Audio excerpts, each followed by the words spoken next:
Күміс кені. Селма Летчеров, ақш. Баяғыда швециялық 5 аңшы болыпты. Бір күні олар аң аулауға шығатын болып уәделеседі. Бұл 5 аңшының біреуі Поп, екеуі Олоф және Эник есімді әскер, ал 4-шісі дүкен қожайыны, 5-шісі Ислер есімді шаруа екен. Олар шетінен қанжығаларының қаны құрғап көрмеген асқан аңкөс жандар екен. Бірақ сол күні 5 аңшы терең шатқалға түсіп, ежелгі жыныс орман арасын ұзақ шиырласа да ештеме іліктіре алмайды. Сонымен үнжырғасы түсіп жігері құм болған олар бір тастың түбіне келіп отыра кетеді. Осы кезде Поп абайсызда аяғымен тастың мөгін ашып алады. Мөг астынан жарқыраған бір кесек тас көрінеді. О жаратқан, бұл не нәрсе деп сұрайды Поп қасындағылардан таңдана. Серіктері жалма-жан мылтықтарының дүмімен әлгі жердің мөгін қопсытып аша бастайды. Нәтижеде аңшылар бұл жерде осы сияқты тастың мол екенін байқайды.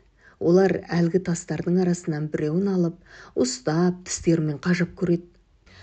Мұның 8-9 үлесі қорғасын немесе мырыш болып, бұл тауда сақталған мол қорғасын және мырыш қоры бар деп ертеде естігеміз деседі.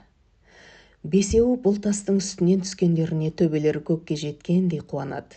Өйткені егер олардың байқағаны шынында қорғасын немесе мырышкені болып шықса, онда байлыққа белшесінен батқан еді. Аңшылар Попқа тастан бірер кесек ала қайтып, кен кәсібінің мамандарына сараптатуды тапсырады. Жүрерлерінде әлгі жердің мүгін әуелгісіндей жымдастырып жауып кетеді. Әрі бесеуіміз бірге қимылдамайша, бұл жерге қай-қайсымызда жеке дара аттап баспаймыз деп келіседі. 7 күннен кейін сараптау нәтижесі де шығады.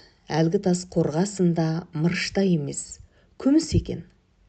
Жүрегі жарылардай қуанған Поп бұл хабарды серіктеріне жеткізуге асығады. Ол алдымен дүкен қожайынның үйіне келеді. Қожайынның үй ішіндегілер: сол жолы аңнан оралғаннан кейін ол бір жерден кен байқадым, күрт байытым болдым дейме әйтеу, шаруаның бәрін қайырып қойып, күні бойы арақ ішіп, шылқамас жүретінді шығарды. Сонан кеше мас болып, ат-арбадан құлап өлді дейді Попқа заршылап. Поп одан Ислердің үйіне келеді. Шаруа бұл хабарды естіген жерден жансыз мүсіндей мелшиіп тұрып қалады да, әлден уақытта барып, ол жерде шынында күміскені бар ма екен дейді Поптан. «Я солай, бұл іске қуанбай қалай тұрсыз?» дейді Поп одан. «Мен қалайша қуанайын, аңқау басым, бұл әлі анықталмаған шаруа ғой» деп кеннің өзіме тиесілі меншік құқығын $100 Олофке өткермелеп салғанымды көрмейсің бе? О жаратқан, бұл дүниеде менен асқан ақмақ болмаса сірә деп ашына айғайлайды. Поп енді осы бір қуанышты хабарды Олоф пен Эникке жеткізуге кісі шаптырады. Бірнеше күн ойланып толғанғаннан кейін Поп жер астында көміліп жатқан бұл бағалы байлықтың бетін ашсам, сауапты іс тындыратын қомақты қаржыға ие болмаймын ба деп ойлайды.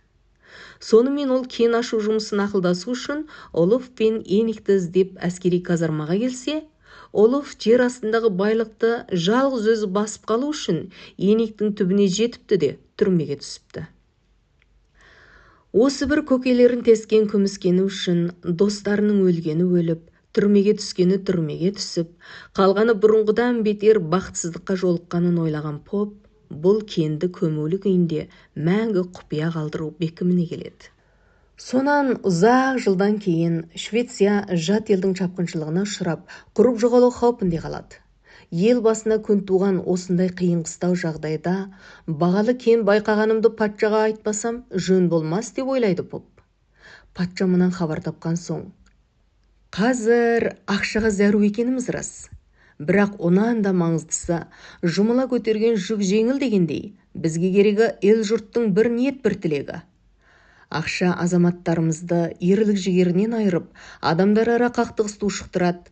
Ел басына күн туған мынау қысылтаяң шақта мұндай қатерге бас тіге алмаймын» дейді Попқа.